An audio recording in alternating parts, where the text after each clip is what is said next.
सञ्जालको दुनिया रमाइलो छ सधैँ, ज्ञान र साथीहरू नजिक बनाउँछ सधैँ, तर समय अनियन्त्रित भयो भने हानि, सही प्रयोगले फुलाउँछ जीवन उज्यालो र सुहारी, सही प्रयोगले फुलाउँछ जीवन उज्यालो र सुहारी।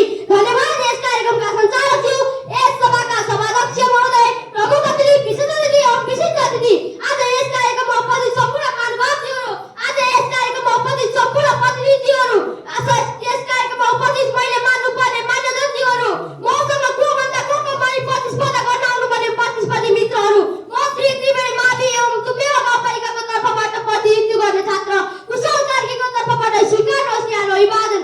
आज मिति 2022 साल फागुन 7 गते गणतन्त्र दिवसको अवसरमा नेपाल राष्ट्र शिक्षक संगठन जिल्ला समिति पास्टरले आयोजना गरेको यस वक्तृत्वको प्रतियोगितामा म श्री त्रिवेणी माविको तर्फबाट आफ्ना भनाइहरू व्यक्त गर्न चाहन्छु। सभाध्यक्ष महोदय, सर्वप्रथम त व्यक्तित्व विकास, सर्वप्रथम त सामाजिक सञ्जाल भन्ने शीर्षकलाई परिभाषित गर्न चाहन्छु।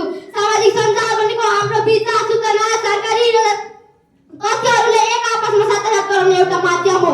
सामाजिक सञ्जाल अहिले बालबालिकाको सबैभन्दा ठुलो र महत्त्वपूर्ण हिस्सा बनेको छ। युट्युब, टिकटक, फेसबुक, भाइबर, च्याटजिपिटी जस्ता यसका महत्त्वपूर्ण उदाहरण हुन्। यस सामाजिक सञ्जालको असर सधैँ सकारात्मक मात्र हुँदैन। सामाजिक सञ्जालले हाम्रो पढाइ, सिप, ज्ञान, स्वास्थ्य सबैमा असर गर्छ। सामाजिक सञ्जालको हामीले सही तरिकाले प्रयोग गर्नमा यो वरदान साबित हुन सक्छ।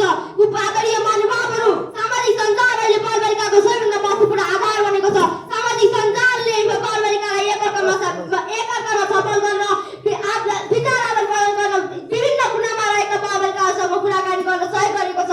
सामाजिक सञ्जाल अहिले बालबालिकामा सकारात्मक असर पुर्याउने र नकारात्मक असर पुर्याउने गरी दुई प्रकारमा विभाजन गरिएको छ।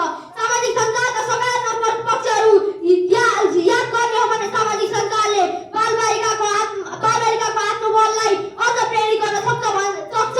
र यसको नकारात्मक प्रयोग हेर्ने हो भने सामाजिक सञ्जालबाट बालबालिकाले सामाजिक सञ्जालको सही प्रयोग गर्नुको सट्टा फ्री फायर, पब्जी जस्ता विभिन्न गेमहरू खेलेर यसको नकारात्मक प्रयोग गरिरहेका छन्।